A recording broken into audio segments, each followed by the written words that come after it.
जय माता रानी दोस्तों, आप सभी को आने वाले चैत्र नवरात्रि की बहुत-बहुत ढेरों शुभकामनाएं फ्रेंड्स। आज की वीडियो में हम नवरात्रि की बहुत ही सरल पूजा विधि देखेंगे। देखिए नवरात्रि जो होता है साल में 2 बार ही आती है, एक चैत्र माह में और एक आश्विन माह में, यानी कि एक शारदीय नवरात्रि और एक चैत्र नवरात्रि जिसे हम बोलते हैं। दोनों की पूजा सेम होती है, दोनों में 9 दिनों का व्रत रखा जाता है और 9 दिनों का व्रत करते हैं तो उसमें कलश स्थापना अगर संभव है तो कलश स्थापना अनिवार्य होता है, तभी जाके पूजा का पूर्ण फल हमें प्राप्त होता है। तो यहाँ पे देखिए हमने एक आसन लगा लिया है पटरे पे। पटरा आपके पास नहीं है तो आप मंदिर में भी ये पूजा आसानी से कर सकते हैं। मंदिर में जगह है तो उसी में आप अच्छे से एक दिन पहले ही साफ सफाई का ध्यान रखते हुए उसमें अगले दिन कलश स्थापना, माता की स्थापना, जवारे उगाना, जोत प्रज्वलित करना, ये सारी पूजा आप कर सकते हैं। तो यहाँ पे हमने एक आसन लगा लिया है। आसन पे लाल रंग के वस्त्र हमने बिछा के चावलों का आसन देते हुए हम माता रानी को यहाँ पे विराजमान करेंगे। माता रानी के किसी भी स्वरूप को आप इसी प्रकार से विराजमान करिएगा। उसके बाद हम देखिए कलश स्थापना अनिवार्य होता है, क्योंकि देखिए कहा जाता है कि कलश स्थापना में सभी प्रकार के सभी देवी देवताएं समाहित होते हैं, हमारे कष्टों को उसी में निवारण करते हैं, दूर करते हैं। तो कलश हमने ले लिया है, पीतल का, तांबे का कलश ले लेंगे, मिट्टी का भी कहीं-कहीं पे कलश लिया जाता है। कलश में कंठ तक हम जल भर लेंगे, जल भरने के बाद उसपे हम स्वास्तिक बना लेंगे, गंगा जल डाल लेंगे। उसके बाद उसके कंठ पे हम मौली बांध देंगे, मौली आपको जरूर बांधनी है, वस्त्र स्वरूपी हम कलावा लपेट देंगे यहाँ पे। उसके बाद उसमें सिक्का, सुपारी, लौंग, इलायची और हल्दी पाउडर या फिर हल्दी की गांठ हम डाल देंगे। इसमें आप अक्षत या फिर फूल भी डाल सकते हैं, जो कि 9 दिनों तक रहता है, तो सड़ने या फिर गलने का डर रहता है। उसके बाद आम के पत्ते 5-7 की संख्या में ले लेंगे। एक पात्र में चावलों का पूर्ण पात्र हम रख के उसपे नारियल की स्थापना करेंगे। तो यहाँ पे देखिए हमने जटा वाला पानी वाला नारियल लिया है, उससे उसपे वस्त्र स्वरूपी हमने लाल चुनरी या फिर लाल कपड़ा लपेट के इस तरह से 9 बार हम कलावे से उसको राउंड राउंड घुमा देंगे। और जिस तरफ से आपका मुख होगा उस तरफ वो मुख आपको अपने तरफ रख लेना है। यहाँ पे हम अलग से प्लेट में स्वास्तिक बना लेंगे। स्वास्तिक बनाने के बाद देखिए आपको इसमें जो है ना जवारे उगाना है। तो जवारे आप चाहे तो किसी भी मिट्टी के पात्र में उगा सकते हैं या फिर अलग से, जैसे कटोरा-वटोरा मिल जाता है, जैसे गहरा पात्र, उसमें भी थाली वगैरह में भी आप उगा सकते हैं। तो ये जवारे कैसे उगाए जाते हैं मैंने पिछली वीडियो में आपको बताया हुआ है, आप जाके चेक कर सकते हैं। अलग से भी वीडियो आपको मिल जाएगी। तो देखिए किसी भी जगह आप जिस तरह से माता रानी का शेर का मुख है उस तरफ से हम जवारे रख देंगे। जवारे के ऊपर कलश की इस प्रकार से हम स्थापना कर देंगे। थोड़ा सा नीचे अक्षतों का हम आसन दे देंगे, या फिर हमने तो प्लेट में स्वास्तिक बनाया हुआ है तो वही हमारा आसन माना जाएगा। उसके बाद यहाँ पे देखिए हम अखंड ज्योत प्रज्वलित करेंगे। देखिए 9 दिनों तक अखंड ज्योति जलाई जाती है, इससे हमारे घर में सुख समृद्धि भरी रहती है।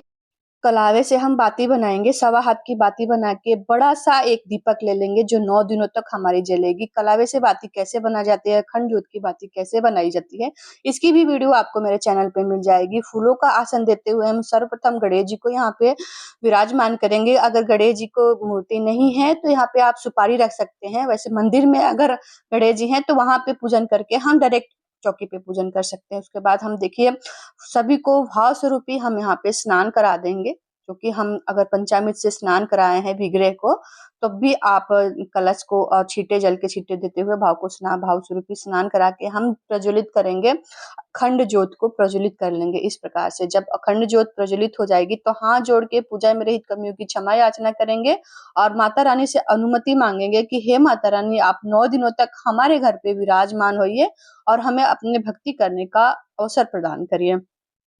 इस प्रकार से देखिए हम अलग से एक दीपक जला लेंगे, घी का दीपक जला लीजिएगा।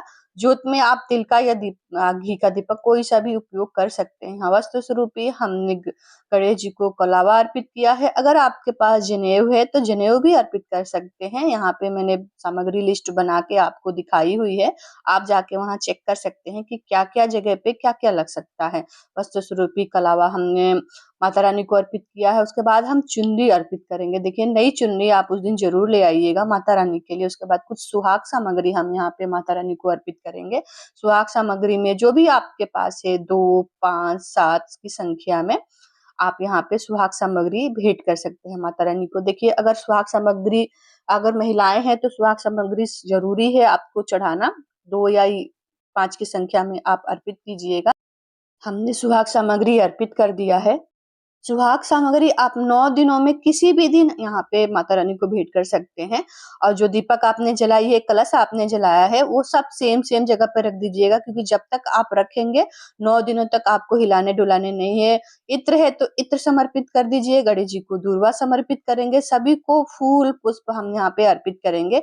दीपक को जैसे माला है, माला आपके पास है तो माता रानी को माला, फूलों की माला आप अर्पित कर सकते हैं। कलश पे भी माला आप चढ़ा सकते हैं।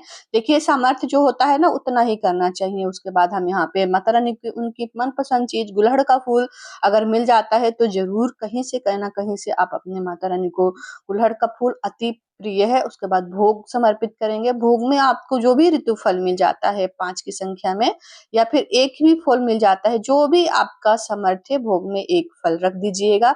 उसके बाद देखिए भोग में बताशों का भोग लगाया जाता है, बताशों का भोग लगाया जाता है, पंचमेवा का भोग लगाया जाता है। तो इन दोनों में से थोड़ा थोड़ा करके आपको पूरे 9 दिनों तक आपको इसी प्रकार से माता रानी को भोग अर्पित करना है।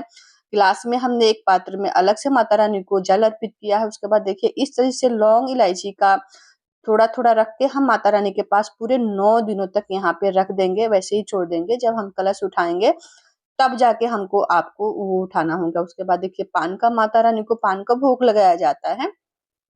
इस प्रकार के पान का भोग पे एक बताशा रख देंगे, लौंग इलायची और सुपारी रख देंगे कुछ हम यहाँ पे। उसके बाद माता रानी को इसको भोग लगाया जाता है। माता रानी को मीठा पान का भोग अति प्रिय है, जिसे हम मुख शुद्धि कहते हैं। तो इस प्रकार से रख के माता रानी को भेंट करते हुए हम उनके पास रख देंगे। देखिए पूजा में बहुत ही सरल पूजा विधि बताती हूँ आप सभी को, ज्यादा तामझाम नहीं दिखाती हूँ पूजा में, क्योंकि जितना हमारा सामर्थ्य होता है हम पूजा उतने ही करते हैं। सभी भोगों में हम यहाँ पे लौंग का भोग लगाएंगे। माता रानी को लौंग का भोग अति प्रिय है। उसके बाद सभी को हम चंदन रोली से तिलक लगाएंगे, गणेश जी को तिलक लगाएंगे। माता रानी को सिंदूर का सुहाग, जैसे आप सुहागिन महिलाएं हैं तो माता रानी को सिंदूर भी अर्पित कर सकते हैं।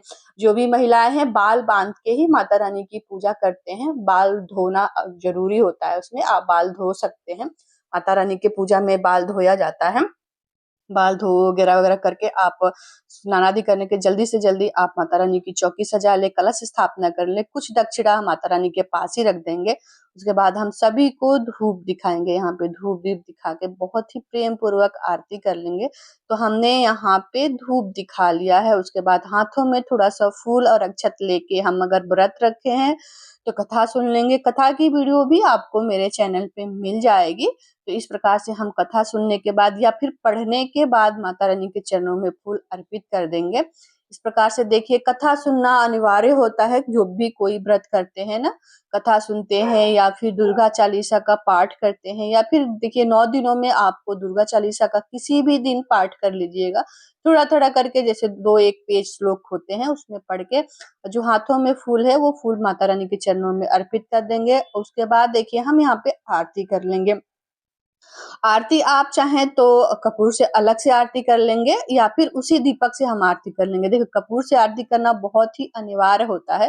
तो माता रानी की जो भी मंत्र आते हैं, आरती आती है, इस प्रकार से हम आरती कर लेंगे। देखिए यहाँ पे आप षोडश मातृका यानी कि 9 ग्रह की स्थापना भी कर सकते हैं। 9 ग्रह की स्थापना करने का मतलब है कि चावलों का आसन देते हुए, सुपारी में सभी 9 ग्रह का नाम का आह्वान करते हुए आप वस्त्र स्वरूपी कलावा और उनको तिलक धूप करके उनको दिखा सकते हैं। इस प्रकार से देखिए हम यहाँ पे छोटा सा एक हवन कर लेंगे। हवन की विधि भी मैंने पिछली वीडियो में बताई हुई है।